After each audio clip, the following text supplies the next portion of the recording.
Bonjour, j'espère que vous allez tous bien et que vous êtes tous super excités à l'approche du sommet de la croissance holistique. Mon nom est Agnès Boukaram, animatrice des programmes de Bob Proctor en français et en anglais, et je suis également fondatrice de l'entreprise Strategic Growth.info, si vous voulez le site internet. Bref, nous sommes ici aujourd'hui pour parler de vous et je vais vous raconter une petite histoire qui m'est arrivée. Alors je vais essayer de ne pas trop sauter d'un pied à l'autre parce que quand je suis enthousiaste et excitée, j'ai tendance à me balancer. Mais je sais que pour les personnes qui regardent, c'est un peu, entre parenthèses, chiant. Bref, je baisse la voix aussi, s'il y a des enfants à côté, n'est-ce pas? Bon, alors voilà l'histoire. Je vivais au Liban. En 1900, attendez que je me rappelle bien, on va dire 1995, quelque chose par là, j'étais encore au Liban. Ouais, je pense. Bref, c'était à une époque où encore je n'étais que secrétaire de direction.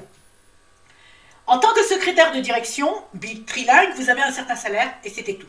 Donc j'allais au boulot, je revenais à la maison, je m'occupais de ma famille, mon fils et mon mari, et c'était tout. Mais le revenu que je recevais de mon salaire et celui de mon mari nous suffisaient à peine pour boucler la fin du mois, tout en sachant que la maison était à nous, nous étions propriétaires, donc les autres frais, je ne sais pas, mais à partir du milieu de mois, il n'y avait plus d'argent.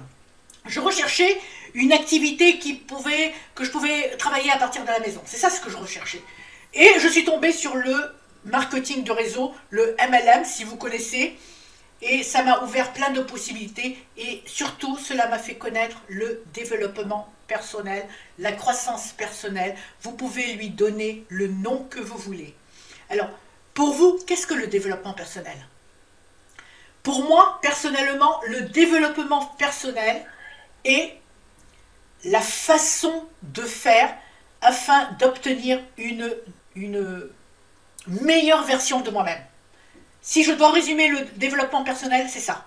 Devenir une meilleure version de la personne que je suis déjà. En découvrant le développement personnel, j'ai découvert Bob Proctor. À cette époque, j'avais un conflit d'identité. Comprenez-moi bien. Je suis née au Sénégal, j'ai grandi en Côte d'Ivoire, de parents francophones, français d'un côté, français libanais de l'autre côté, avec des grands-parents qui avaient vécu dans l'Amérique du Sud. Bref, je me posais des questions au sujet de mon identité. Qui suis-je vraiment? Est-ce que je suis française? Est-ce que je suis libanaise? Est-ce que je suis catholique? Est-ce que je suis ça? Est-ce que je suis ça? Et quelque part, se poser toutes ces questions, il y avait un chaos. Ça mettait un tel chaos dans mes pensées, ce n'était pas clair. Est-ce que j'étais mère de famille? Est-ce que je suis entrepreneur? Est-ce que je suis ça? Est-ce que je suis tel? Jusqu'à ce qu'un beau jour, je suis allée à un séminaire de Bob Proctor aux États-Unis. J'étais en train de faire ma formation pour devenir animatrice des programmes de Bob et on avait été invité à un séminaire. Et Bob a commencé son séminaire en disant « My name is Bob Proctor ». Mon nom est Bob Proctor. Et tout d'un coup, je me suis dit « Mais pourquoi il dit mon nom est Bob Proctor? Il ne peut pas dire « Je suis Bob Proctor ». Et il a ajouté « Je ne suis pas mon nom. Je ne suis pas un bras. Je ne suis pas telle chose ou telle autre partie de mon corps. Mon nom est Bob Proctor. À la naissance, on m'a donné un nom et c'est Bob Proctor. À la naissance, on vous a donné un nom et c'est votre nom.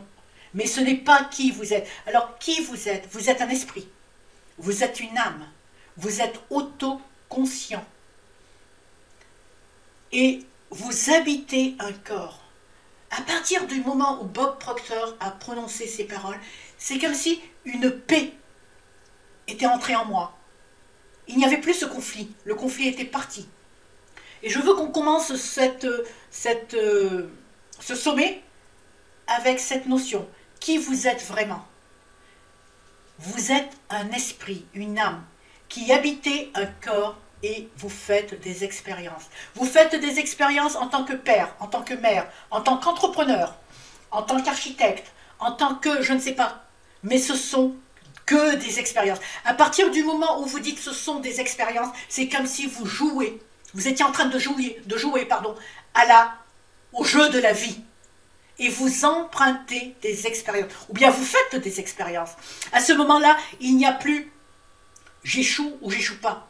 C'est une expérience qui n'a pas encore abouti. Et je vais recommencer la leçon jusqu'à ce que cette expérience soit bonne. C'est comme ça que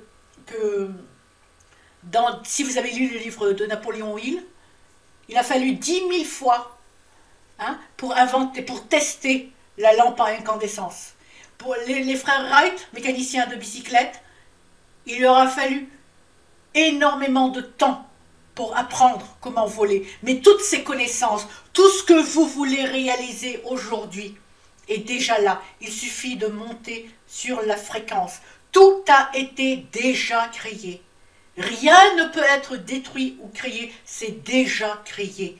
Il faudrait que vous compreniez cette vérité. Et tout est créé de la même substance, mais sur des fréquences différentes. Je ne vais pas aborder ce sujet aujourd'hui, c'est trop long. Mais juste pour que vous sachiez, excusez-moi, que vous pouvez réaliser ce que vous voulez. Et moi, et toutes les personnes que j'interviewe vont vous le démontrer. Alors, si vous connaissez des personnes qui ont besoin d'entendre ce message, faites-leur écouter ce message. Si vous pensez qu'il y a des gens qui peuvent bénéficier de cette formation, de ce sommet, invitez-les au sommet. Si vous participez déjà au sommet, vous avez réservé votre place, invitez vos amis. Pourquoi? Tout simplement parce que plus on travaille en groupe sur une idée, plus il y a une énergie positive qui se déclenche, qui se met en marche. Je vous remercie. Vous avez des questions? Sans problème. Vous cliquez, répondez, vous me posez vos questions et je vous répondrai personnellement. Je vous remercie. Vous étiez en compagnie d'Agnès Foucaram. À très bientôt.